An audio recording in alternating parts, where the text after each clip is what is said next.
The turn of the 19th century marked a new era for the young United States.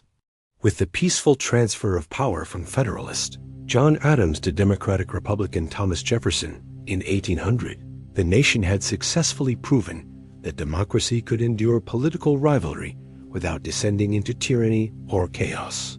Jefferson's victory, often called the Revolution of 1800, brought a new political philosophy into the White House one, rooted in agrarian ideals, minimal government intervention, and individual liberty. Thomas Jefferson, the third president of the United States, envisioned a nation of independent farmers spread across a vast continent. His administration worked to reduce the size and cost of the federal government, cut the national debt, and scale down the military. But despite these goals, one of the most significant and bold actions of his presidency would come in 1803, the Louisiana Purchase. At the time, the vast Louisiana territory was owned by France under the rule of Napoleon Bonaparte. Jefferson, recognizing the strategic and economic importance of the port of New Orleans and the Mississippi River, originally sought to purchase just that area. But Napoleon, facing war in Europe and a failed colonial campaign in Haiti, offered to sell the entire Louisiana territory, an expanse of land that doubled the size of the United States, for $15 million. Though Jefferson worried whether the Constitution allowed for such a purchase, he approved the deal. The Louisiana Purchase was a monumental moment in American history, opening up millions of acres of land for settlement and expansion. To explore this new territory, Jefferson commissioned Meriwether Lewis and William Clark to lead an expedition westward in 1804, accompanied by a small group of men and later joined by Sacagawea, a Shoshone woman who served as guide and interpreter. The Lewis and Clark expedition traveled from St. Louis to the Pacific Ocean. They mapped the land, established relations with Native American tribes, and returned in 1806 with invaluable information that would encourage further westward migration. However, expansion came with growing pains. The United States remained entangled in global politics, particularly with Britain and France, who were again at war. Both nations interfered with American trade, but British impressment of American sailors, forcing them into service in the Royal Navy, provoked particular outrage. In response, Jefferson enacted the Embargo Act of 1807, halting all American exports. Intended to pressure Britain and France, it instead devastated the U.S. economy, especially in New England, where trade was a lifeline. The embargo was a failure and was eventually repealed. Jefferson left office in 1809, succeeded by James Madison, the father of the Constitution. Under Madison's leadership, tensions with Britain escalated. British support for Native American resistance in the Northwest Territory, combined with maritime violations, pushed the United States toward war. In 1812, the U.S. declared war on Britain, the War of 1812. The conflict was marked by early defeats and disorganization. British forces burned Washington, D.C. in 1814, including the White House and the Capitol. Yet key victories, such as the defense of Fort McHenry, which inspired Francis Scott Key to write the Star-Spangled Banner, and Andrew Jackson's decisive victory at the Battle of New Orleans in 1815, boosted American morale. Ironically, the Battle of New Orleans occurred after a peace treaty, the Treaty of Ghent, had already been signed, officially ending the war. News of the treaty had not yet reached American shores. While the War of 1812 ended in a stalemate with no significant territorial changes, it was seen by many Americans as a second war of independence. It solidified the country's sovereignty, weakened Native resistance in the Northwest, and sparked a surge in nationalism and economic independence. With European conflicts subsiding, the post-war period, under President James Monroe, ushered in what was called the Era of Good Feelings, a time marked by national unity and political harmony. During this era, the United States focused on internal growth and consolidation. The Monroe Doctrine, issued in 1823, declared that the Western Hemisphere was off-limits to further European colonization and interference. This bold foreign policy statement reflected growing confidence and set a precedent for future American intervention in Latin America.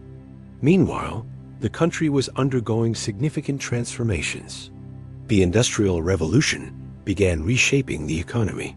Innovations such as the cotton gin, invented by Eli Whitney, revolutionized Southern agriculture by making cotton production vastly more profitable and simultaneously increasing demand for enslaved labor. In the North, factories, canals, and railroads were connecting cities and boosting commerce. The Erie Canal, completed in 1825, linked the Great Lakes to the Atlantic Ocean, transforming New York City into a global trade hub. As industry boomed and westward migration continued, new states joined the Union. But this expansion raised a pressing issue. Would new territories allow slavery? A delicate balance between free and slave states threatened national unity.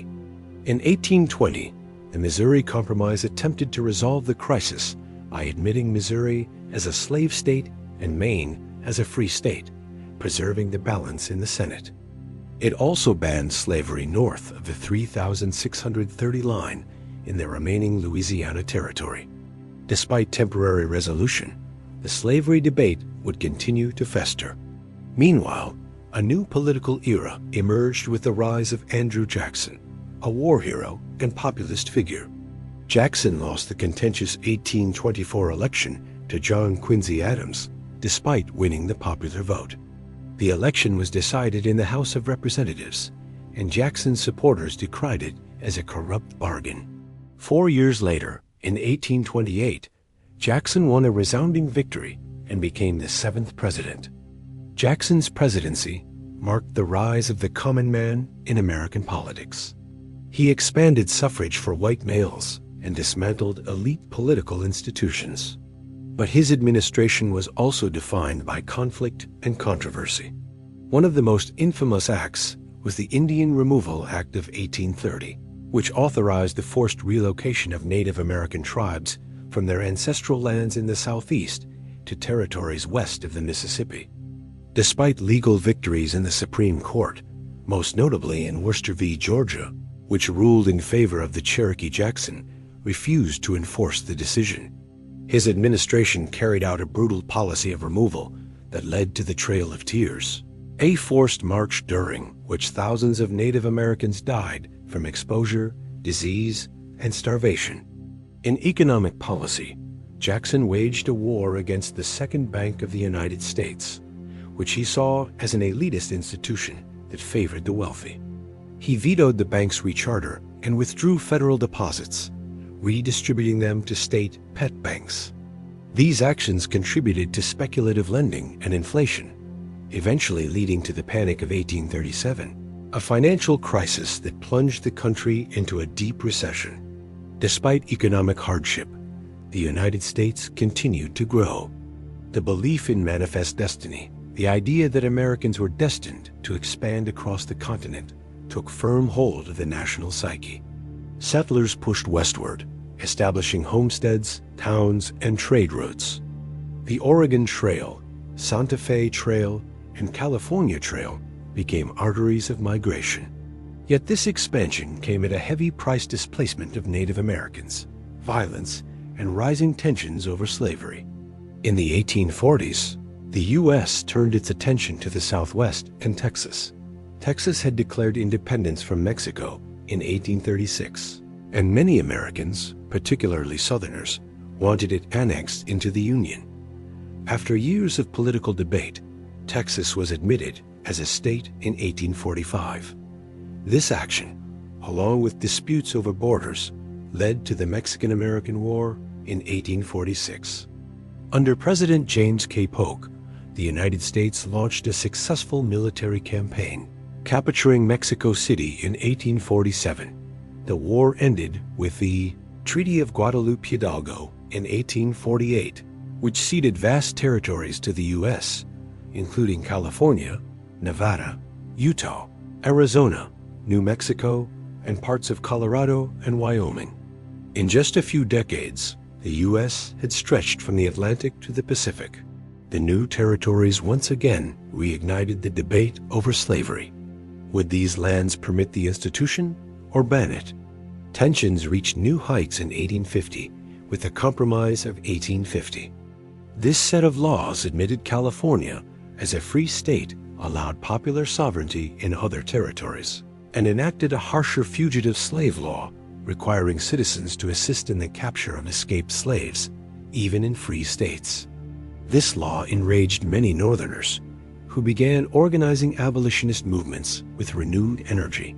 Figures like Frederick Douglass, Sojourner Truth, and Harriet Tubman rose to prominence. Tubman, a former enslaved woman, became a conductor on the Underground Railroad, helping hundreds escape bondage. Abolitionist newspapers, pamphlets, and public speeches fanned the flames of moral outrage. In 1852, Harriet Beecher Stowe published Uncle Tom's Cabin, a novel that portrayed the horrors of slavery. The book became a bestseller and deeply influenced public opinion in the North, further polarizing the nation. Southern leaders condemned it as propaganda, deepening the divide. The political landscape grew increasingly volatile. In 1854, the Kansas-Nebraska Act overturned the Missouri Compromise, allowing settlers in those territories to decide the slavery issue for themselves. This led to bloody conflict between pro-slavery and anti-slavery settlers in what became known as Bleeding Kansas. Violent clashes and fraudulent elections turned Kansas into a symbol of the nation as moral and political crisis. Meanwhile, the Republican Party emerged in the mid-1850s as a new political force opposed to the expansion of slavery. Former Whigs, Free Soilers, and anti-slavery Democrats united under this banner. One of the rising stars of the Republican Party was Abraham Lincoln, a lawyer and former congressman from Illinois. The national debate reached the highest legal stage in 1857 with the Dred Scott decision. The Supreme Court ruled that African Americans, whether enslaved or free, were not U.S. citizens and had no legal standing. Furthermore, the court declared that Congress had no authority to ban slavery in the territories. The decision outraged abolitionists and further emboldened the South. By the late 1850s, the nation was deeply divided. The political system was unraveling, trust was eroding, and violence had become commonplace. In 1859, John Brown, a radical abolitionist, led a failed raid on the federal arsenal at Harper's Ferry, intending to spark a slave uprising. He was captured and executed, but many Northerners hailed him as a martyr. As the 1860 presidential election approached, the stakes could not have been higher. When Abraham Lincoln won the presidency on a platform opposing the spread of slavery, Southern leaders viewed it as an existential threat. Within months, Southern states began seceding from the Union. In early 1861, they formed the Confederate States of America. What had begun as a hopeful experiment in liberty and self-rule was now on the brink of civil war. Decades of expansion, compromise, and conflict had come to a head. The next chapter in American history would be the most deadly and defining the fight for the soul of the nation.